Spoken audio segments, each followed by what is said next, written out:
Nah sekarang Irak, ISIS mengumumkan dirinya, kamilah Khurasan itu, kamilah punya bendera hitam itu.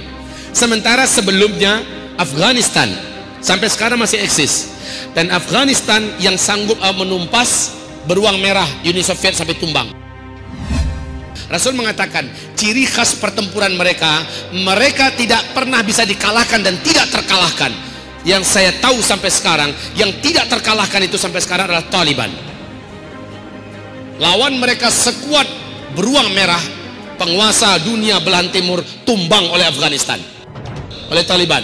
Amerika Serikat membuat kuburan besar di Afghanistan. Sampai sekarang Amerika Serikat sulit untuk bisa memperbaiki penyakit-penyakit besar yang mereka dapatkan akibat perang di Afghanistan. Bukankah generasi terbaik di akhir zaman adanya di Syam, kata Nabi? Adanya di Syam. Iman di akhir zaman adanya di Syam. Mujahidin termulia dan terhebat di akhir zaman adanya di Syam. Apakah yang ada di Syam sekarang? Yang juga benderanya hitam. Sekali lagi saya katakan, tidak ada satupun di antara mereka yang boleh kita pastikan sekarang ini. Tapi yang jelas sudah bermunculan. Sudah bermunculan. Dan ciri-ciri itu lebih banyak dekatnya kepada Afghanistan, kepada Taliban yang ada.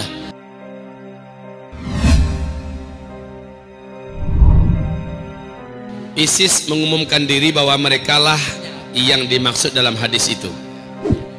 ISIS yang diumumkan di Irak pada bulan September tahun 2014 dengan ciri khas benderanya hitam, padahal bendera yang sama sudah lama diusung oleh mujahidin di seluruh dunia, khususnya Taliban Afghanistan dan juga Al-Qaeda, bahkan Kaukasus di Chechen, Shishan juga demikian. Para mujahidin yang akab yang ada di Yaman juga mengusung bendera-bendera hitam begitu. Lalu ISIS mengklaim dialah bendera hitam itu.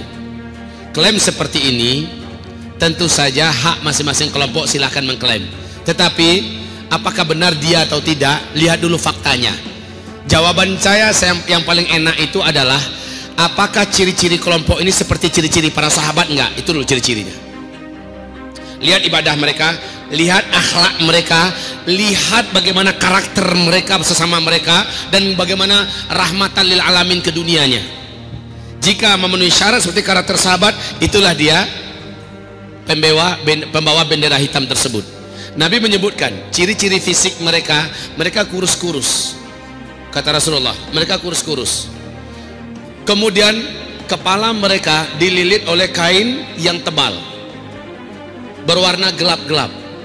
Kemudian baju mereka disebut oleh Rasulullah Sallallahu Alaihi Wasallam, bajunya adalah baju jenis baju yang unik yang dipakai oleh manusia di muka bumi. Kemudian Rasulullah menyebutkan warna kulit mereka, dan Rasulullah menegaskan tempat mereka nanti di Khurasan. Khurasan itu macam-macam, luas. India masih termasuk Khurasan, Pakistan itu Khurasan, Afghanistan adalah Khurasan, Iran juga adalah Khurasan, Kazakhstan, Turkmenistan dan Tantan lainnya juga adalah Khurasan. Khurasan itu luas, kayak Asia Tenggara kan, luas kan. Jadi karena Khurasan itu luas, yang mana nih? Nah sekarang Irak, ISIS mengumumkan dirinya, kamilah Khurasan itu, kamilah punya bendera hitam itu.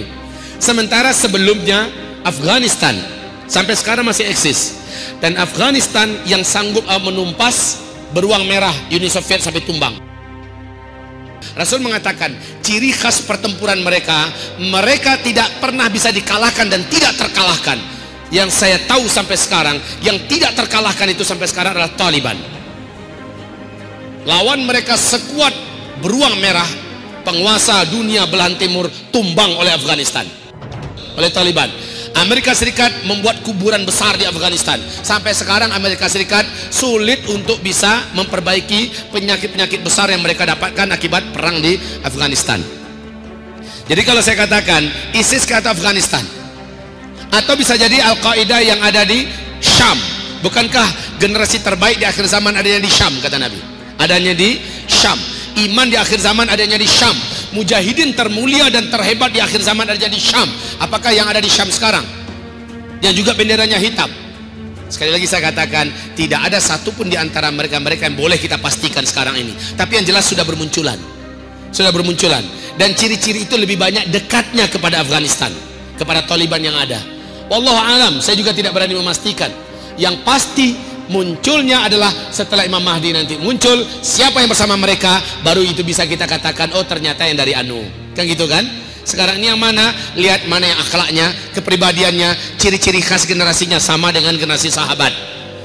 Karena orang terbaik Allah utus di akhir zaman adalah Nabi Muhammad SAW, dan manusia-manusia terbaik yang mendampinginya adalah para sahabat. Di akhir zaman Imam Mahdi keturunan kandung Nabi Muhammad, maka orang-orang terbaiklah yang levelnya kayak para sahabat pula yang bisa mendampingi Imam Mahdi nanti. Tentu saja ciri khas bendera hitam itu orangnya berakhlakkan akhlak sahabat, dan dalam hal ini ISIS memang memiliki akhlak yang sangat keras dengan kelompok manapun di muka bumi dari Ahlus Sunnah wal Jamaah yang tidak setuju dengan mereka. Bagi mereka halal darah seluruh umat Islam yang tidak setuju dengan khilafah mereka. Apakah ini akhlak para sahabat? ISIS merilis pernyataan resminya, di mana ulama-ulama di muka bumi ini dari negara mana, negara mana, ini wajib dibunuh, wajib dibunuh. Cabang-cabang kami yang ada di berbagai negara, bunuh ini targetnya. Disebut satu persatu negara ini dibunuh, ulama ini dibunuh. Kemudian termasuk Presiden Persatuan Ulama Dunia seperti Profesor Dr. Yusuf Al-Qardawi itu juga wajib bunuh. Kalau di Indonesia yang wajib bunuh itu adalah Habib Rizik Syihab. ISIS punya target membunuh Habib Rizik Syihab. Apakah ini yang ditargetkan sebagai pembela Al-Mahdi? Sementara mereka punya akidah halal darah kaum muslimin semuanya. Bahaya ini. Nah saudaraku, tapi para ulama kita adil sekali. Di dalam ISIS itu banyak orang ikhlas, banyak orang-orang yang tulus, banyak orang yang murni niatnya, tetapi tertipu oleh informasi. Kemudian mereka masuk bergabung dengan ISIS. Sudah, mereka ini kalau terbunuh mereka syahid. Demikian fatwa para ulama kita. Kita tidak akan menyerang ISIS, tapi kalau mereka menyerang duluan, kita wajib mempertahankan diri walaupun harus terjadi pertumpahan darah. Ini fatwa terakhir para ulama Ahlus Sunnah wal Jamaah sebumi.